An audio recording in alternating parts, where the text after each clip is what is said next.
Hi everyone, thank you for joining today's session about researching across countries. So in today's virtual information session, which is the second of the two that we're running, we're going to talk about our collaborative PhD program. So our PhDs that we run in conjunction with other universities across the world.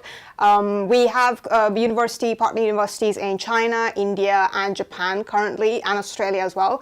But yeah, we're just going to delve straight into that for the first half of this session. And for the second half, we'll be taking some of your questions. There is a Slido link in the description and also in the live chat on YouTube. So please click on that Slido link and go to the Slido page and ask your questions there. We've got some staff who will be answering any of your specific questions on there as well. And we'll try to take some live in a bit as well. I'm joined today by Paulina. Would you like to introduce yourself first? Yeah. Hi, everyone. My name is Paulina Pejka. I am the program administrator. I am the program coordinator for those collaborative programs. So I'm one of the people that looks after these and make sure that everything is running smoothly. Amazing, yeah. So Paulina is just going to talk us through the awards from our PhD programs from the start, and we'll delve into questions once we're done with that. So take it away, Paulina. Okay, so thank you so much for the introduction, and hello to everyone, whatever your time zone. I'm assuming that there will be people for whom it's evening. That's why I'm refraining from saying good morning. Thank you so much for joining. As Avtanik has introduced, we're going to be talking about the collaborative PhD programs that the Faculty of Science and Engineering at UOM is offering. There's several partnerships that are ongoing, several of which are recruiting at the moment, some of which might have closed, and I'll touch on those a little bit so that if those are the ones that you're interested in, you can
you apply for that specific project. You can apply for more than one. We tend to find that people usually gravitate more towards one than others. But if there's more than one that fits your research area, or if you're casting your net a bit wider, you absolutely can apply for more than one. But we also advise to really read into each specific project to make sure that you understand its nuances so that you can then make your application stand out for each of them and get those supervisory teams to notice you as opposed to just see another application. Then once you've gone through all of the recruitment process, which would be your application, the interview with the academic team, and then with the faculty interview that includes members of both the University of Manchester and our partner organisation.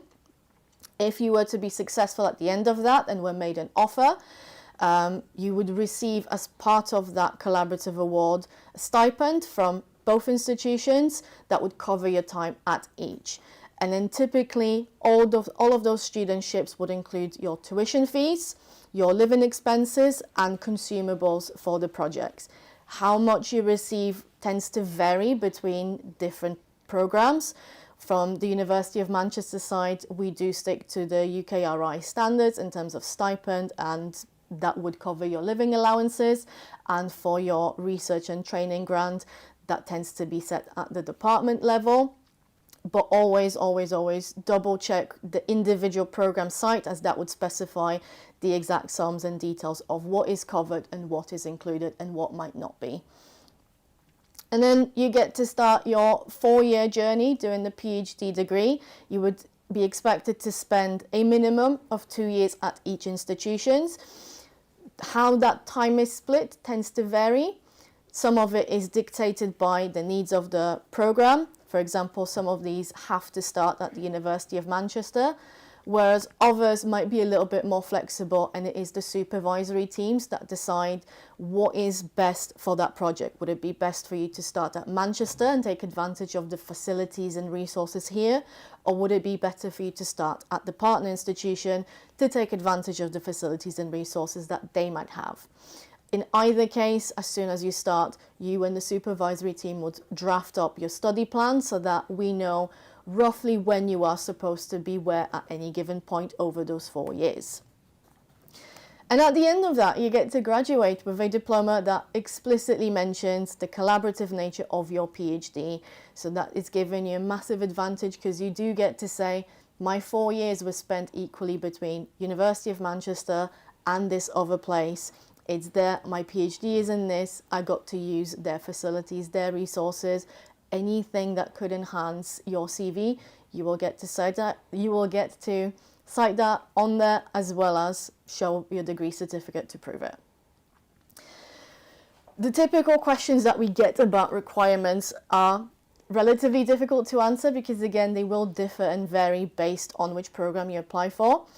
As far as University of Manchester requirements are, we tend to ask that candidates hold or expect to get a first class or a 2-1 equivalent degree. So even though 2-1 is a UK honours, if you have an international degree, so long as it's equivalent to that, it would be accepted. Most of our programs will say that a master's qualification is desirable.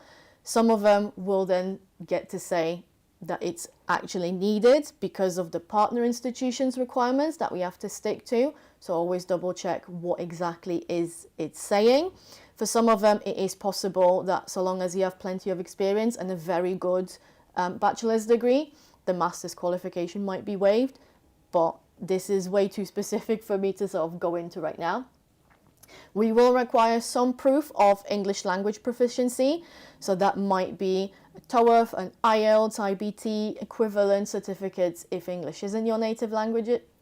If it is in your native language, if you are currently studying for a degree in a majority English-speaking country, that might also qualify. Our admissions team would be better placed to help clarify which of your qualifications might fit our criteria and which ones might not quite meet the mark.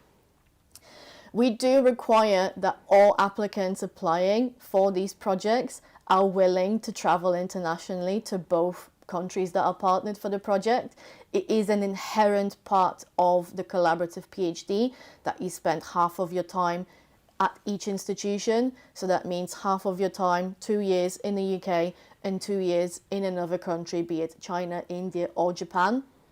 If you're not willing to take that travel, this probably isn't a program for you. For a lot of these programs, you may be required to apply for an ATAS certificate, which stands for Academic Technical. I don't remember the other two, I'm afraid, but it is something that you wouldn't be expected to get until you've received your offer. And at the point that we are giving you an offer and saying you will need to apply for ATAS, you would also be sent all of the instructions on how to do that. So that's not something you need to worry about now. But it is worth keeping in mind that this is an extra hurdle or an extra step in the whole process of getting you admitted that will inevitably come after your offer is received. And it cannot be stated enough and emphasized enough to always check individual programs, because details may vary. They do vary between programs. They do vary even between institutions within the same country. So we can't always say, if you have this, then you'll definitely be considered. This is much too complex for something as simplistic as that. For the 26 and 27 recruitment, we are currently advertising for 4 of these collaborative programs, which are with IISc Bangalore in India, with the University of Tokyo in Japan, with Tsinghua University and Peking University in China. Whilst we are including also the University of Melbourne in Australia, due to various administrative differences, this isn't one that I'm personally very knowledgeable about, so I'm not really at liberty to share too much about that, but there is plenty of information on the website, so do check that out. The other 2 that you've seen on screen, the A-Star Institute in Singapore and IIT Kharagpur in India, they're not currently recruiting, but if there is one of those that is of interest to you, keep an eye on the website and just hopefully maybe next year. We can't make those promises now, we're still waiting. To go ever so slightly into more detail of the ones that we are advertising at the moment, let's start with the Bangalore.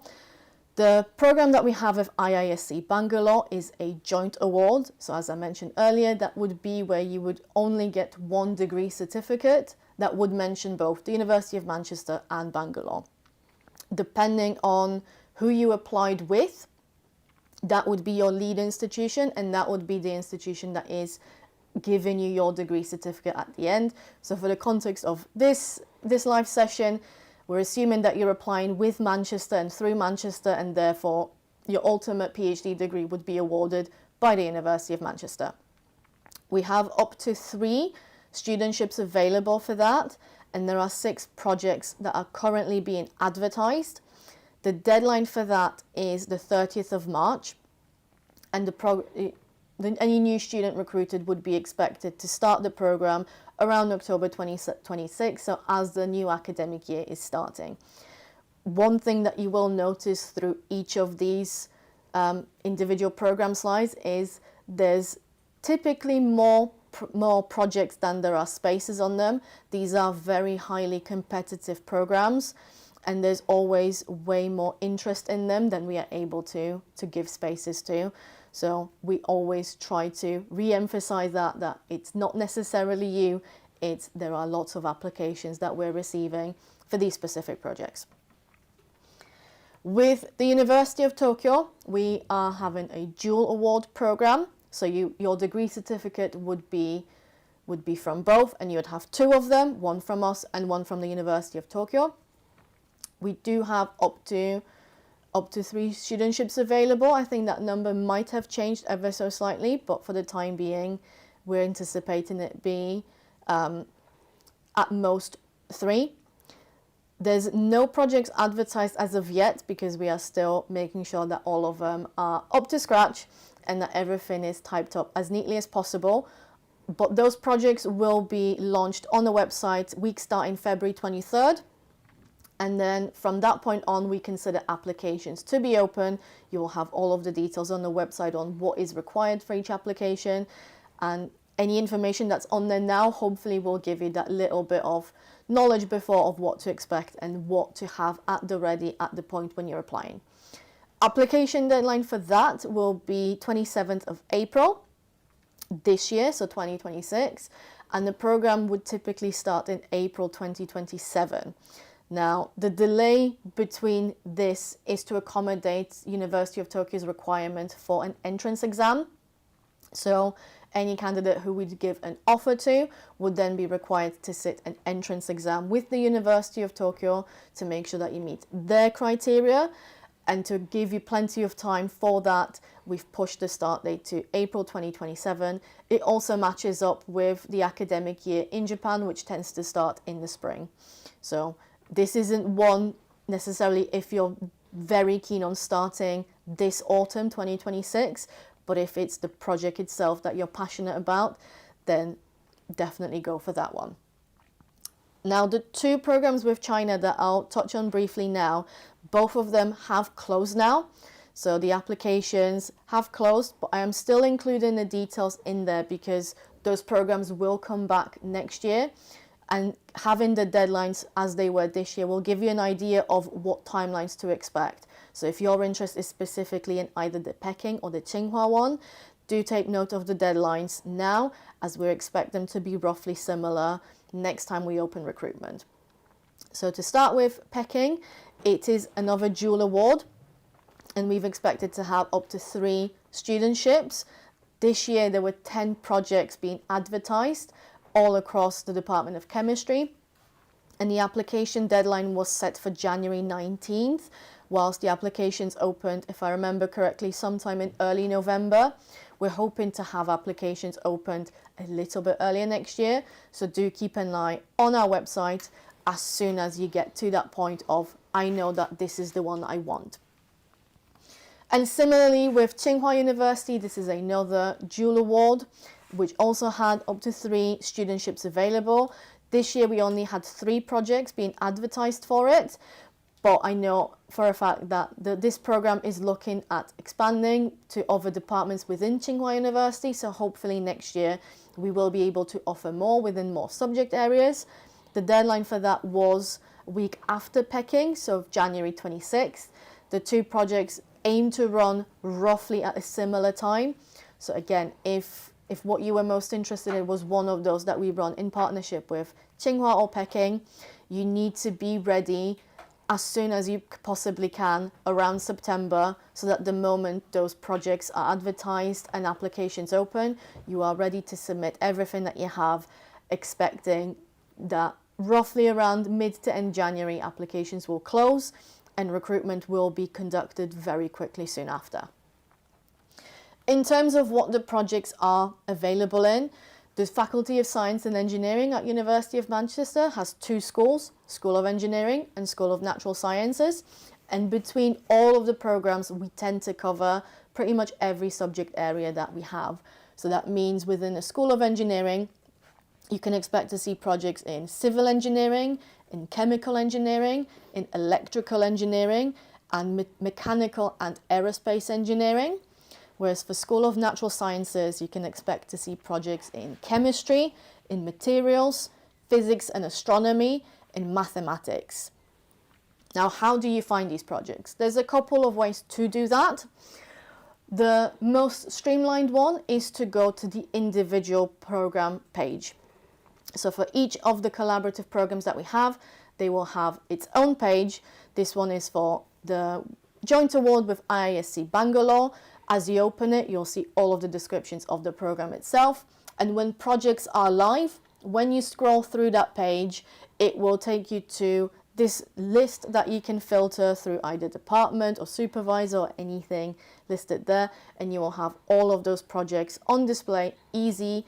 You can expand on each one to read more of the details without having to go to another page.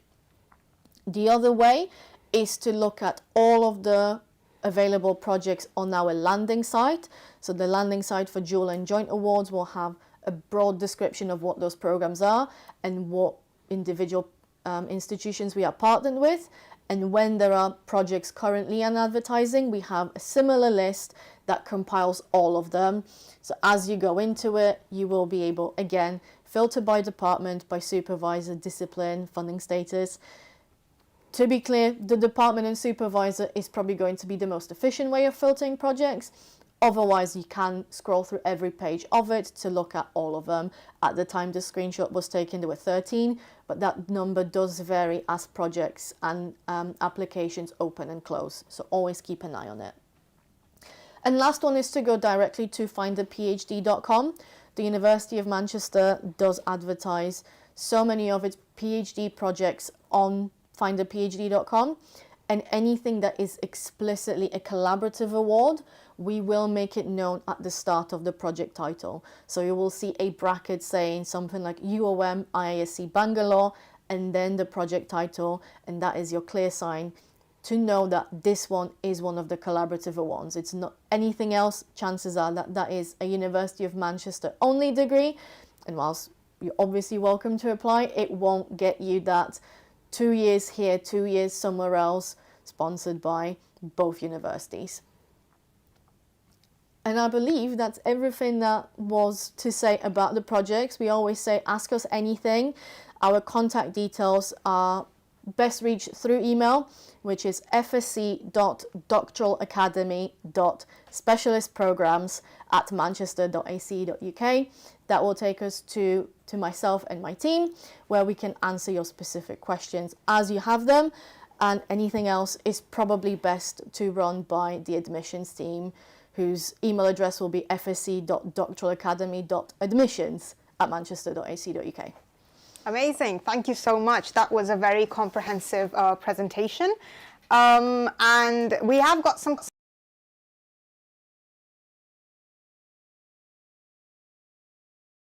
in the chat, like I mentioned before. So you can pop in on Slido and start sending in your questions, and we'll get them answered, as many as we can. So one I can see has come from someone who's asked, can I apply if I haven't finished my master's yet? Yes, absolutely. So if you're in the middle of your master's or even in the middle of your bachelor's, so long as you're expected to finish that particular degree before this PhD program is to start, you're welcome to apply. I believe the application form allows you to indicate that you're currently studying that and you're expected to finish then. Some of the collaborative programs we have might prefer if you already have finished. Yeah. But not so much in the sense that you finished, but that you have the actual degree certificate, because they might need to run it through an external agency to authenticate your certificates to make sure that they match the standards in that country. But generally, yes, if you're currently doing a master's or even a bachelor's, absolutely do apply. Amazing.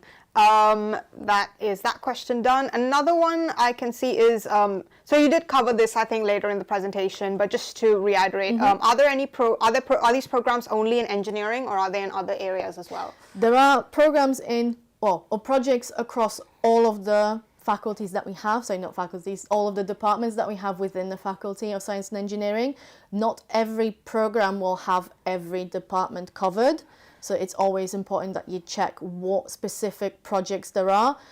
And that's purely due to the nature of the agreements that we have with these partner institutions. Some of them, we only have agreements with specific departments over there, so we can only offer certain ones. So for example, it might not be possible right now to apply for, electrical engineering for University of Tokyo, but that doesn't mean that that's not going to come in the future. Perfect, yeah. So another question I can see is, there are a lot of questions about accommodation. So someone's asked, what accommodation support is there for people wanting to do a dual award program? Then I think we just got another one. Is accommodation provided in both countries, or do we have to look for it on our own?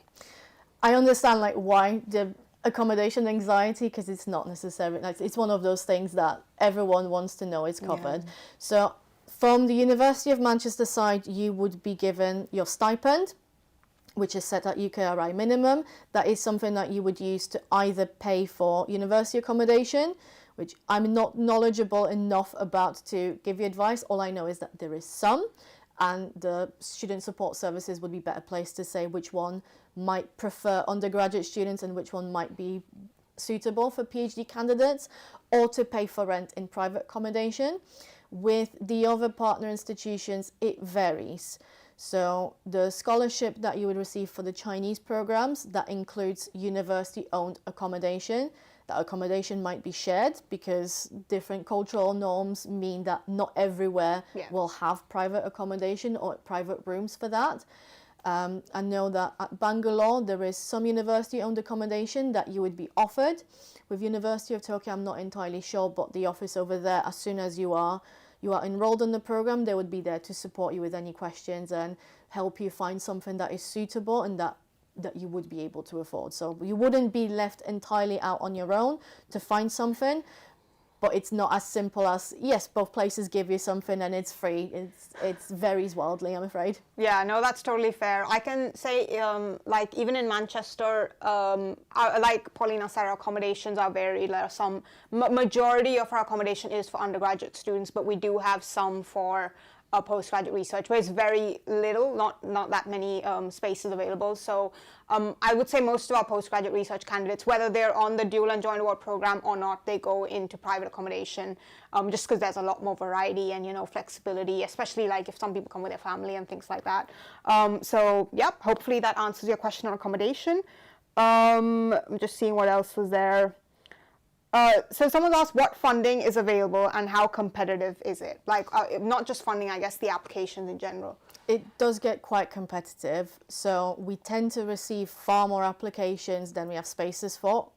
Understandable, given that for most of these we have between 2 to 3 places that we can give, and we receive significantly more applications than that.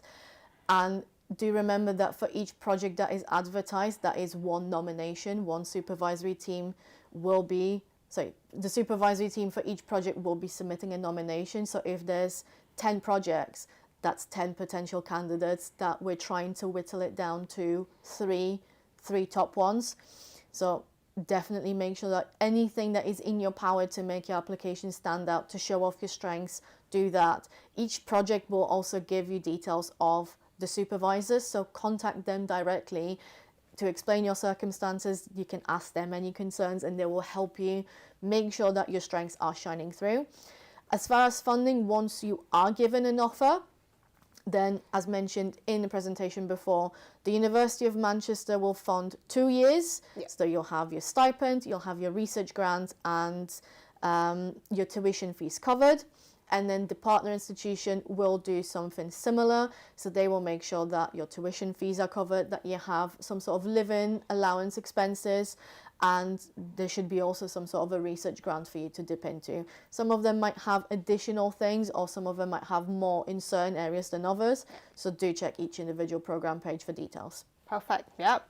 So we've got some more questions come through. So thank you for sending all these questions. Is travel between institutions covered? So yeah, there was some, I think I saw a question before as well about, you know, how much travel is covered, essentially. Understandable, because even if you're flying from the UK, all of those countries are significantly far. The answer is it varies between programs. For some of them, we do have a travel budget that is typically enough to cover one return flight between the UK and the partner institution. Not all of them have that. So if you're trying to travel, for example, anywhere else, so not between your University of Manchester and the partner institution, but let's say to your home country, that's likely not going to be covered. And if you're trying to have multiple trips back and forth, that might strain some of your budget. There might be some possibility to use the research grant, maybe if it's being underused, but typically, if there is travel included, it will be for one return flight, and unfortunately not all of those programs get the travel allowance. No, that's fair. Yeah, I'm glad we cleared that out then. So thank you for that question as well. Another question we've got is, before making a formal application, do we have to reach out to both the supervisors together or email them separately? I'd say that's probably up to you. We always advise that candidates reach out to the supervisor because that's the best way to get additional information about the project specifically. The supervisors are quite limited in terms of like character, how long their project descriptions can be. So some of them manage to use it up fully and some of them do only say very little.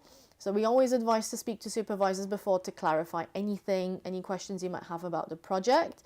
You don't necessarily have to contact both of them, but do remember that both the University of Manchester and the partner academic will be supervising you at the same time. It's not that you will be supervised by, Professor X at Manchester University and then the Tokyo University is a co-supervisor. They are both your main supervisors, so you want to establish a relationship with them simultaneously, really. No, that makes total sense. Yeah, I think like Paulina said, it's very important to prioritize each supervisors equally and not give one preference over the other. Just looking at the other questions that we've got. There were some questions about visas and stuff. So I'm assuming the questions have come from people who potentially need visas for both countries, UK and the partner institution. So what does that process look like? Like, when do they get granted the visa for UK and then partner institution and things like that? I'm unfortunately not qualified to advise too wildly on visa. That is very strictly regulated by the UK government. So all that I am able to say is, as soon as you will have your offer, and as soon as we are able to issue your confirmation for admittance of studies or CAS, then you will be able to apply for a UK visa. Yeah. Most of these programs don't offer any financial support for the UK visa application costs. So that is something that, if you're worried about that, start budgeting now rather than only once you have the offer. For the visa to the partner country, some of these programs will offer some support with the fees for it, but you'd have to check individual program descriptions for what is covered and what might not be. Fair enough. One more question we've got is, how many stages are there in the interview? So typically, the whole recruitment process would be a candidate sends us the application, that's your stage one. Yeah. Then you should have an interview with the supervisors, both of them. That would be your academic interview. That would be your stage two. And if they decide, yes, we want to nominate you for another interview, then you go to stage three, which is faculty interview. And that's when you meet with people who have no idea about the specific project. They're interested to see how strong you are as a candidate, to ask you about things like resilience and transferable skills to make sure you really are the best suited candidate for a dual award project. And that panel will be members of the University of Manchester and the partner institution, so that we can make sure that both are happy to give you an offer. So effectively 3 stages. Interesting. Yeah. So I was wondering, so they interact with the supervisor initially, and then there's another formal interview with the supervisor. Well, it's the second interview is with the panel. So your first interview will be with the supervisors. And that's still like formal? That is still a formal part of the process. They will be the ones checking your academic qualifications and make sure that you have the skills to do the research. Whereas once they nominate you for the faculty panel interview, the faculty is making sure that you are the strongest of all the candidates that we have. Yeah. Because for better or for worse, these dual degrees and collaborative programs, they're very demanding. Yeah. It's, as much as we try to limit how much bureaucracy is involved, unfortunately doing it collaboratively doesn't mean half the bureaucracy, it usually means double the bureaucracy. So you have to make sure that you have the resilience, that you have the strength and the motivation to really pursue that, so that you are, once you've given an offer, that you are sticking through the whole 4 years of various degrees of cultural differences and administrative differences, as well as just research cultures and cultures generally. Yeah, that makes sense. One more question that's come through is, will the projects be undertaken in the 2 institutions simultaneously or in only one partner institution? I mean, you can't split yourself to be in 2 places at once. So even though you are, all 4 years of the PhD degree, you are doing it with the other institution, you can only physically be in one place at a time. So depending on what the project is and what the supervisors think you might need to do, chances are that whilst you are, for example, at Manchester, it will be specifically so that you can use the labs or the facilities or the machinery or anything that is at Manchester that isn't at the other place. But whilst you do that, you're still chatting with the supervisor at the partner institution. Yeah. They are making sure that you are following with the research plan, and they might say, whilst you're doing this, make sure that you read this ahead of coming to the partner place, so that once you then travel over, the Manchester supervisor is stepping into that role. They're the one saying, have you done this? Have you taken advantage of the labs or the facilities or the expertise whilst you're over there? And then before you come back to Manchester, make sure that maybe you've read these papers or try and take advantage of going to a conference. But you're never physically in two places at once, but you are doing one bit of research that works for both places. Perfect. Yeah. We just got one more question actually. Someone's asked, is this going to be a 4-year PhD program? Yes, Yeah. all of those are 4-year PhD programs. Perfect. And even on that note, there was one that came earlier about whether the time is split like 50-50 exactly between the partner institutions, or is there like any wiggle room, flexibility in case of like mitigating circumstances or something like that? Yeah, certainly. So we've seen current PGRs do various bits of, sometimes it is a little bit of flexibility here or there because they've not quite finished with the testing or with the experiment, or they want to stay a little bit longer to make sure that they have access to specific facilities. That's usually between your supervisors to agree.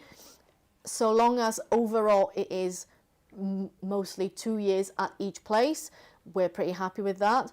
In terms of making it a longer than a 4-year degree, the University of Manchester has policies to support all PGRs for extenuating circumstances with things such as extensions and interruptions of studies. In those cases, we also have to make sure that the partner institution is in agreement. So just because University of Manchester might be happy to accept the circumstances as worthy for an extension, that doesn't automatically guarantee that the partner will. But there will be some support mechanisms in place if you feel you need that little bit more time because things haven't been going well. Do speak to our progression and welfare teams and to your supervisors first and foremost.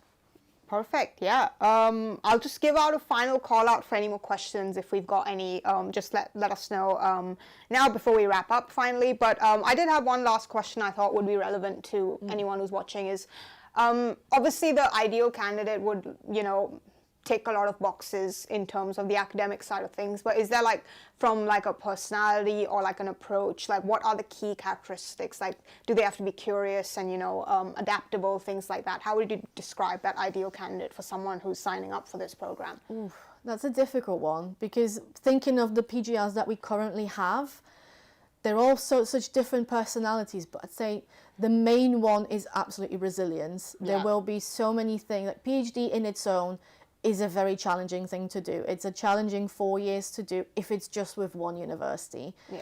So making sure that you have the resilience to be able to go, okay, something's not quite gone well in this area, but I know I can overcome it. That is absolutely key when you're doing that basically double.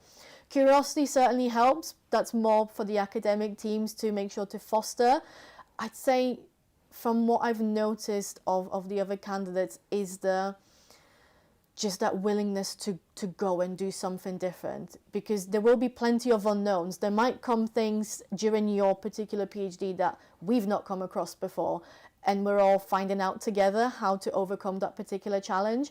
So making sure that you're remaining maybe not always positive, because I appreciate it's not always possible, but that you remain hopeful and that you have faith that things will be resolved and that you're willing to put in the work that it might require.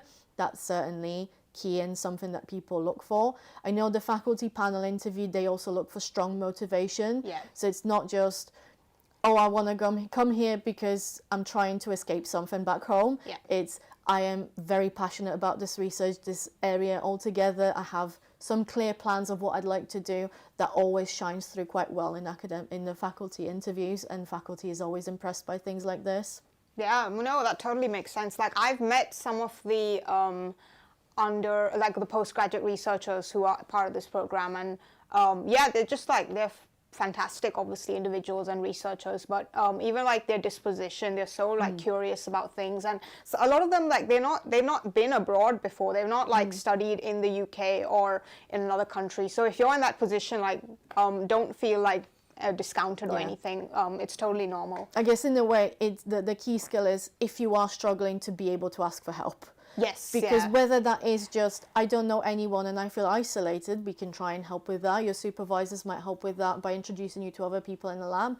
Or if it is something bigger that we can't help unless we know, but if you can't ask for help, then we can't help.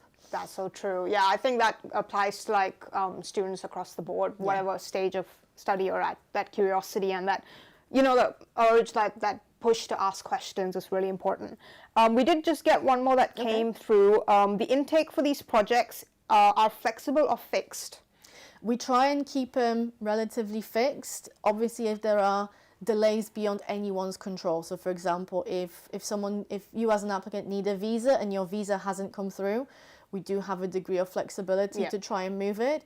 It is best that candidates try and stick to the intakes, because the whole point is that you are at both institutions simultaneously, which might mean you register with Manchester and at the same time with the partner institution. So if the dates get out of sync with each other, that could cause some issues.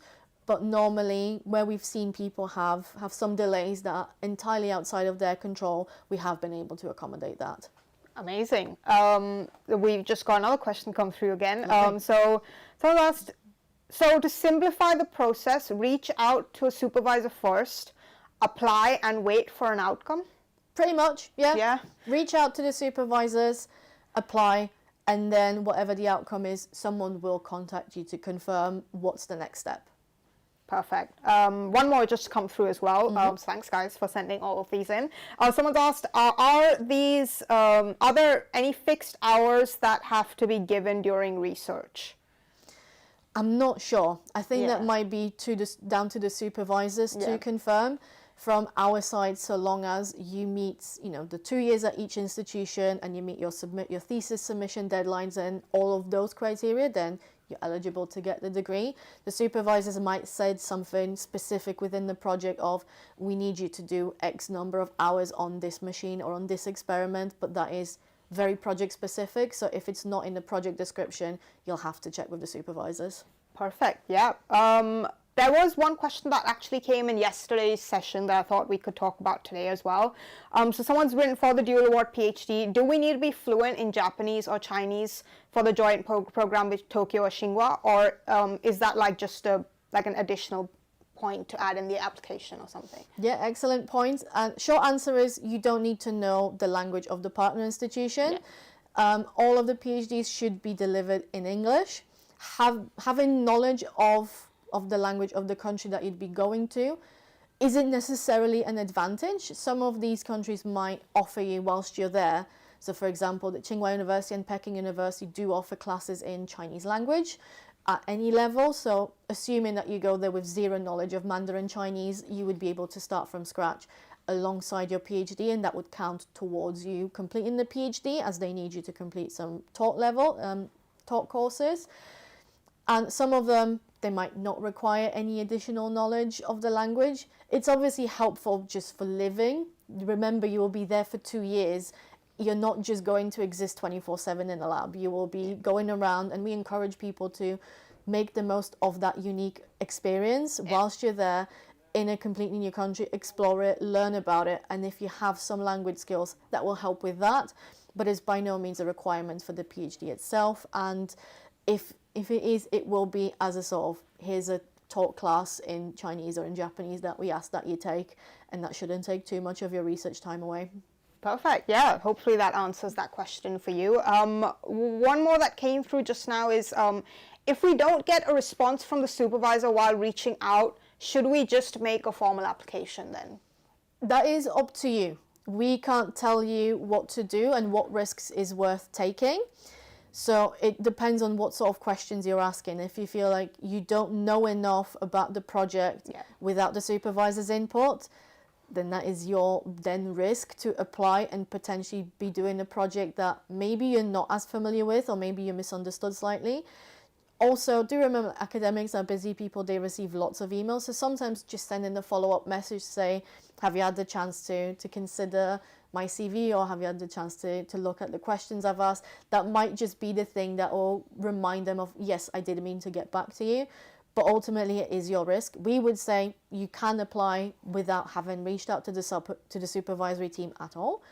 It's probably not the best way to do it, but if you're not receiving responses, weigh the risk on your own and see, is it still worth it? Do I still feel confident enough about what the project is that if I apply and get in, that I'd be able to pursue it? Okay, but there isn't like an application fee involved, is there? Or? Not from the University of Manchester side. Okay. Some of the partner institutions, they might have an application fee, but that probably wouldn't come in until a little bit later. Okay. It depends on the specific program, so you'd have to check when the partner institution is requiring you to apply. Totally, yeah. I mean, even to add to that point about the supervisors, in general, they're very busy. Like, they're probably like academics who do, they teach undergraduate classes, master's students and things like that. So they are usually inundated with that work as well as requests, and for, especially if they're supervising multiple PhD projects, like not just of this program. I know of some of them who have like several projects and several PhD students they're supervising. So they are really busy people, but like Paulina said, like you should just send that another email, you know, keep pushing. That's what we say to all students. I know it can be so frustrating when you don't get that response, but yeah, it's just, I feel like it's just part and parcel of that grind of wanting to be a PGR and wanting to do a PhD. We've got another question that's come through. Oh, we got two more. Great. Someone's asked, do we have to make application from the University of Manchester's portal? So for most of these projects, you would be applying directly with the University of Manchester. Yeah. Some of these might also ask you to simultaneously apply to the partner institution, but the majority will ask you to only apply with Manchester for now, and once your offer is confirmed, then we complete the application process from the other university, and that should be an administrative only sort of process, so we'll try and limit your input as much as possible to make it easier on you. Perfect. Yeah. And the other one we got was do we have to prepare a research proposal? No. So as mentioned before, like these collaborative programs run on the supervisory teams coming up with the research project. They are explicitly saying, we want you to research this thing within this area. So you shouldn't need a research proposal. You need to familiarize yourself with the project that they're advertising and whether that is something that aligns with your interests. Perfect. Yeah. So I think that's all the questions answered. Obviously, if we didn't get around to it, I will make sure these questions are visible in the Slido again. So they've gone into an archive box, so we'll move them back to the live box. So you can visit the Slido and see the questions that we've answered. Oh, we just got another one while I was saying that. Do we have to upload a CV and statement of purpose? I believe the University of Manchester application process does involve that. Certainly the CV, the statement and purpose, I'm also pretty sure is part of that. The application portal will guide you through what you need. So as you're completing that, it will say, we need this and that document. And also if you happen to forget something, hopefully not the CV or statement of purpose, but for example, like you meant to upload 2 references rather than, and you only sent 1, the admissions team will try their best to prompt you and give you the benefit of the doubt, say, you were supposed to have this as well, can you send that to us as soon as possible? Yeah, definitely. We definitely have people like dedicated teams who support with this process. So you will be supported even if you've made a mistake here or there. But yeah, hopefully that is all the questions answered, and we will see you guys applying to one of our PGR dual award, joint award, split side award in the future programs coming up. But yeah, until then, thank you so much for attending. And we've just seen some more questions come through, but we'll answer them in Slido. So don't worry, we will get them answered. But yeah, thank you so much for joining, and hope to see you guys soon. Bye-bye.